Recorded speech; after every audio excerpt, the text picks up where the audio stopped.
Good morning students. तो आज हम अपनी हिंदी की क्लास में अपना छठवां पाठ पढ़ने जा रहे हैं जिसका नाम क्या है, पॉलीथीन एक विकट प्रदूषक। आज हम इस पाठ में पॉलीथीन के बारे में पढ़ने जा रहे हैं। पॉलीथीन तो सभी ने देखी है, सभी के घर में यूज़ होती है, तो ये कितनी बड़ी विकट प्रदूषक है हम इसके बारे में जानने वाले हैं।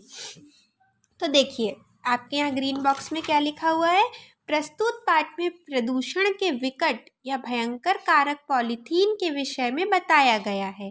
ये पर्यावरण को किस प्रकार प्रदूषित कर रही है, इसका उपयोग रोकना क्यों आवश्यक है। आज हम इस पाठ में क्या पढ़ेंगे कि पर्यावरण को जो प्रदूषित करने वाले कारक होते हैं, तो उनमें जो पॉलीथीन है वो कितनी भयानक है, ये हम इसमें पढ़ेंगे और इसका उपयोग हमें क्यों नहीं करना चाहिए इसके बारे में जानेंगे। चलिए तो आज हम अपना पाठ पढ़ते हैं। चाचा जी रात को राहुल को बता रहे थे, घरों से गलियों व नालियों में फेंकी गई पॉलीथीन की थैलियाँ प्रायः आवारा पशुओं का आहार बनती हैं। उनमें खाद्य पदार्थ चिपके रह जाते हैं जिन्हें प्रायः कूड़े के ढेर या सड़कों से उठाकर गाय खा जाती हैं। ये थैलियाँ भूख मिटाने का कोई तत्व लिए हुए नहीं होती, परंतु भूखी गाय अनजाने में उन्हें खा लेती हैं। ये सब उनके पेट में गुच्छे के रूप में एकत्र हो जाती हैं। इन्हें गाय पचा नहीं पाती और भयानक दर्द से मर जाती हैं। यह है पॉलीथीन इधर उधर फेंकने का दुष्परिणाम। तो चाचा जी रात में राहुल से जब बात कर रहे थे तो वो राहुल को क्या बता रहे थे कि घरों से गलियों व नालियों में, देखिए जब घर में हम किसी सामान का उपयोग करते हैं और उसके बाद वो ख़राब हो जाता है या फट जाता है या फेंकने लायक हो जाता है, तो हम उसको क्या करते हैं कि या तो सड़क किनारे फेंक आते हैं या तो जो नालियाँ बनी हुई होती हैं उनमें डाल देते हैं। तो वो उसके बाद उनका क्या होता है, हमने तो अपने घर से उनको बाहर फेंक दिया, लेकिन उसके बाद उनका क्या हुआ ये तो हम कभी नहीं सोचते। तो क्या होता है कि जब हम ये ऐसी पॉलीथीन को या थैलियों को हम सड़क किनारे या नालियों में फेंक देते हैं, तो अक्सर क्या होता है कि जो आवारा पशु होते हैं जिनका कोई मालिक नहीं होता, जो ऐसे ही भटक रहे होते हैं, वो इन पॉलीथीन्स को खा लेते हैं। क्यों खाते हैं? क्योंकि उनमें क्या होता है कि हम पॉलीथीन में अपने घर का सामान रखते हैं, खाने पीने का, तो जब हम फेंकते हैं तो सारा सामान तो नहीं निकल पाता, थोड़ा बहुत सामान उसमें चिपका रह जाता है। और यही चिपके सामान को देखकर सूंघ कर जो गाय हैं और दूसरे जानवर हैं वो आते हैं और इनको खा लेते हैं। ये थैलियाँ भूख मिटाने के लिए कोई तत्व लिए हुए नहीं होती और इन थैलियों में थोड़ा बहुत भले ही कुछ चिपका हुआ हो, लेकिन खाने लायक इसमें कुछ भी नहीं होता है। और लेकिन क्या होता है कि जो आवारा जानवर होते हैं, जो गाय होती है, जो ऐसे ही घूम रही होती हैं, उनको बहुत भूख लगी हुई होती, क्योंकि कोई तो उनको खाना देने वाला होता नहीं है। तो ये लोग उनको इन पॉलीथीनों को वो गाय खा लेती हैं। और उसके बाद में क्या होता है कि ये गाय, अब देखिए हम भी अगर खाना खाएंगे तो वो हम पचा सकते हैं, अगर ये पॉलीथीन खा ले तो क्या पचा पाएंगे? नहीं। तो ऐसे ही गाय भी इन पॉलीथीन्स को खा तो लेती है लेकिन पचा नहीं पाती, और ये उनके पेट में इकट्ठी होकर गुच्छा बना लेती हैं।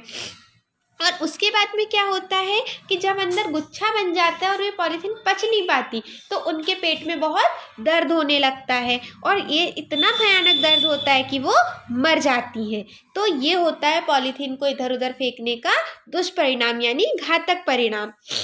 कूड़े के ढेर पर सर्वाधिक मात्रा में पॉलीथीन की थैलियाँ ही होती हैं, क्योंकि हम प्रत्येक वस्तु के साथ इसका प्रयोग अनिवार्य रूप से कर रहे हैं।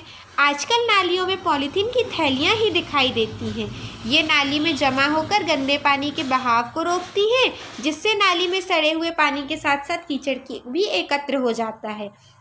ये तो आगे बहती नहीं, परंतु पानी की मात्रा अधिक होने पर वह नाली को छोड़कर मार्गों पर आ जाती है। क्या होता है कि आजकल जब हम सड़क किनारे जो कूड़े का ढेर देखते हैं, कचरे का ढेर देखते हैं, तो उसमें सबसे ज़्यादा क्या देखते हैं? पॉलीथीन ही देखते हैं ना। जब हम भी अपने घर में सफाई करते हैं तो सबसे ज़्यादा कचरे में क्या निकलता है? पॉलीथीन ही निकलती है। तो और इसका कारण क्या है, क्योंकि हम हर सामान के साथ, हम अगर बाज़ार किराना लेने जाएं, दूसरी उपयोग की चीज़ें लेने जाएं, तो हम सभी को काय में लाना पसंद करते हैं, पॉलीथीन में लाना पसंद करते हैं। तो इसका उपयोग इतना ज़्यादा बढ़ गया है, तो अब जब उपयोग बढ़ गया है, लोग घर में लाते, उसके बाद में वो जैसे थोड़ा बहुत गंदी हुई, ख़राब हुई तो फेंक देते हैं, क्योंकि वो हमको ईजीली अवेलेबल होती है।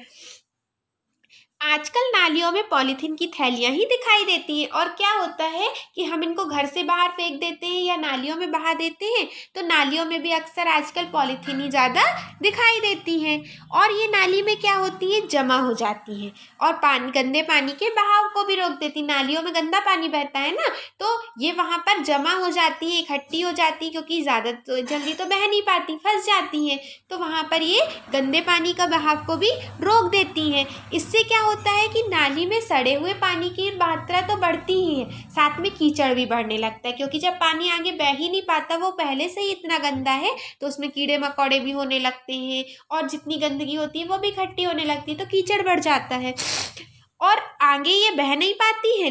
लेकिन क्या होता है कि जब नाली में पानी बहुत ज़्यादा भरने लगता है, तो ये पॉलीथीन क्या होती है, सड़कों पर बहने लगती है। सच मानिए, आज के युग की सबसे बड़ी समस्या पर्यावरण प्रदूषण की है, और पॉलीथीन उसमें बढ़ चढ़कर भाग ले रही है। यह ना तो सड़ती है ना गलती है, अपितु अन्य प्रकार की गंदगी के रुके रहने में और सहायक हो जाती है। तो अब क्या बात कह रहे हैं लेखक कि सच मानिए, आज के समय में, आज के युग में, यानी आज के समय में, वर्तमान में सबसे बड़ी समस्या पर्यावरण प्रदूषण की है। क्यों? क्योंकि देखो कितने तरीके से पर्यावरण का प्रदूषण होते रहता है। कहीं धुएं के कारण होता है, कहीं ज़्यादा शोर के कारण होता है, कहीं पर हमारा पानी दूषित है तो उसके कारण होता है। तो ये सब तो पर्यावरण के अंदर ही आते हैं।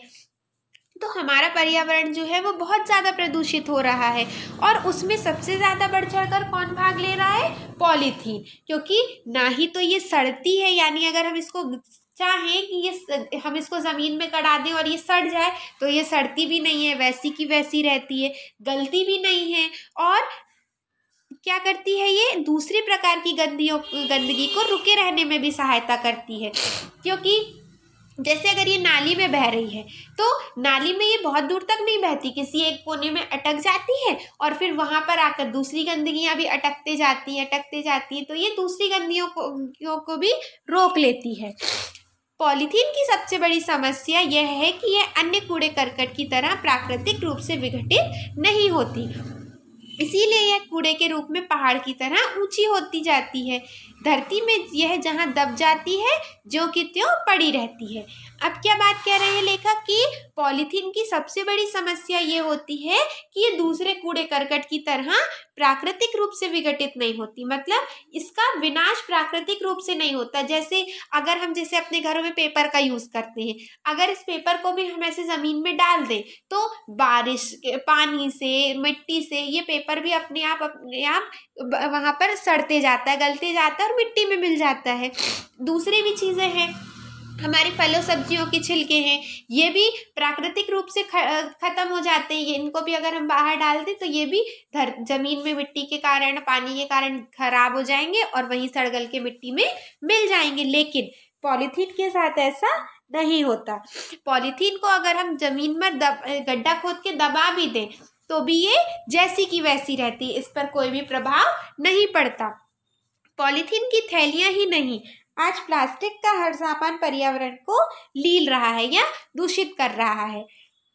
हर वर्ष भारी वर्षा से मुंबई जैसे नगर में बाढ़ की विभीषिका का प्रमुख कारण पॉलीथीन की थैलियां ही हैं।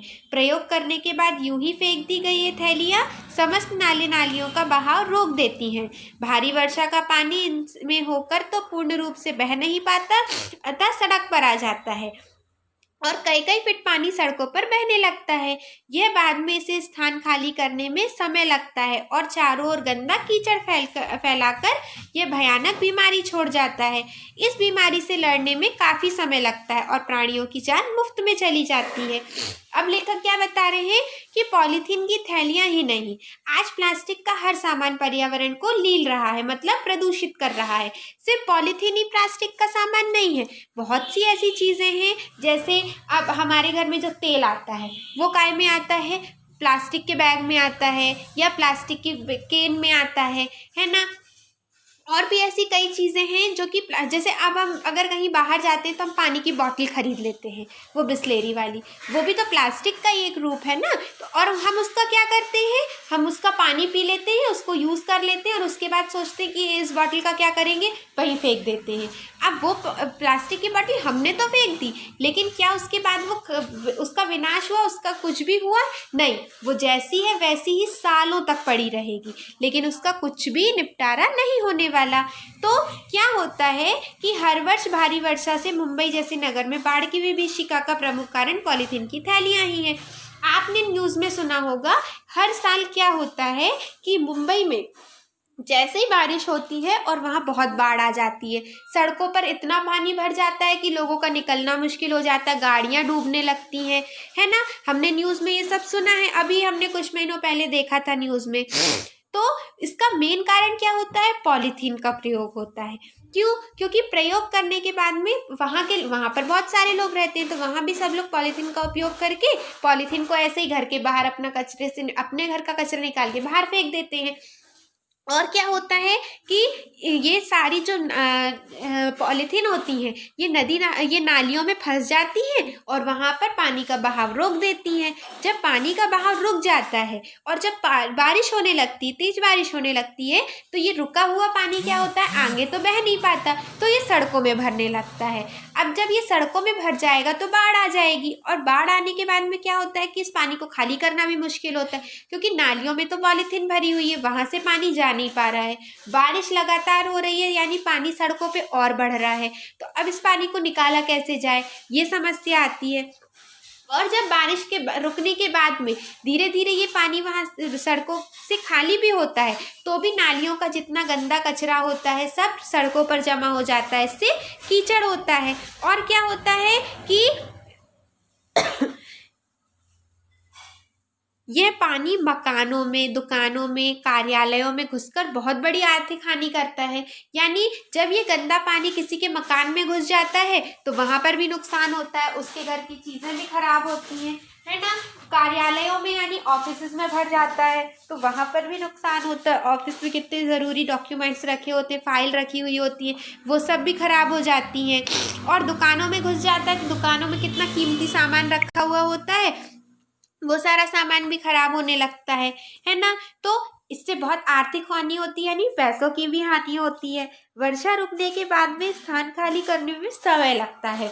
और क्या होता है कि जब बारिश रुक भी जाती है तब भी अब इन जगहों से पानी निकालने में भी टाइम लगता है और चारों तरफ गंदा कीचड़ भी भर जाता है। इससे क्या होता है कि बहुत भयानक बीमारी फैलती है, क्योंकि जहाँ गंदगी रहेगी वहाँ बीमारी का होना तो बहुत ही नॉर्मल सी बात है, साधारण बात है। तो ऐसे में लोग बीमार भी बहुत ज़्यादा पड़ते हैं। इस बीमारी से लड़ने में काफ़ी समय लगता है और प्राणियों की जान मुफ्त में चली जाती है। क्या होता है कि इस बीमारी से लोगों को निजात भी बहुत देर में मिलती है, क्योंकि लोग क्या करते हैं कि लगातार इस गंदे पानी के संपर्क में रहते हैं, जिससे उन लोगों को वो लोग बीमार भी हो जाते हैं और इसका इलाज भी मुश्किल होता है। आप अपने घर में पॉलीथीन का कितना प्रयोग करते हैं, शायद कभी सोचा भी ना होगा। बाजार में आने वाली लगभग हर वस्तु, चाहे खाद्य पदार्थ हो या अन्य प्रयोग की पॉलीथीन में ही आती है। मतलब हम अपने घरों में पॉलीथीन का कितना प्रयोग करते हैं ये हम कभी अनुमान भी नहीं लगाते, सोचते भी नहीं है, क्योंकि हमको क्या लगता है हमने तो बस अभी क्या किया, सब्जी लाई है पॉलीथीन में और क्या किया। लेकिन हम ध्यान ही नहीं देते कि हमारा किराना, हमारी सब्जी, हमारा तेल, दूसरी भी चीज़ें सब पॉलीथीन के थ्रू हमारे घर में आ रही हैं।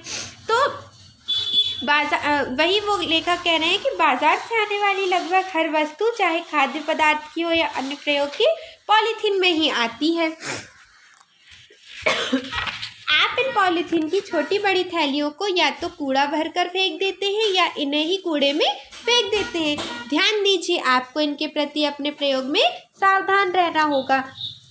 अब लेखक क्या बता रहे हैं कि हम क्या करते हैं कि इन पॉलीथीन्स में या तो घर का कचरा भरकर बाहर फेंक देते हैं या इन पॉलीथीन को ही कचरा बनाकर बाहर फेंक देते हैं उपयोग के बाद। तो अब हमको इसके प्रयोग में सावधानी बरतनी होगी, क्योंकि हमने अभी देखा कि इस पॉलीथीन के प्रयोग से कितना नुकसान होता है, कितने लोगों को अपनी जान गंवानी पड़ जाती है। पॉलीथीन से सावधान रहने और बचने का एक ही बड़ा व सुरक्षित मार्ग है, इन्हें घर में प्रवेश ही न करने दिया जाए अथवा अन्य वैकल्पिक साधन उपलब्ध न होने पर ही इनका प्रयोग किया जाए। तो अब लेखक क्या कह रहे हैं कि पॉलीथीन से सावधान रहने और बचने का एक सबसे बड़ा सुरक्षित रास्ता क्या है कि हम इनको अपने घर में आने ही ना दें। अगर हम बाज़ार जाएं, सब्जी लेने जाएं, तो हम अपने घर से अपना कपड़े का थैला लेकर जाएं, तो हम उसका जब प्रयोग ही नहीं करेंगे, हमारे घर में ही वो चीज़ नहीं आएगी, तो फिर उसके निपटारे की दिक्कत नहीं होगी। तो यही लेखक कहना चाहते हैं, यहाँ तक संभव हो बाजार से सामान थैलों तथा बर्तनों में लाएं और अनावश्यक पदार्थों के साथ इनके आ जाने पर इन्हें इधर उधर ना फेंकें।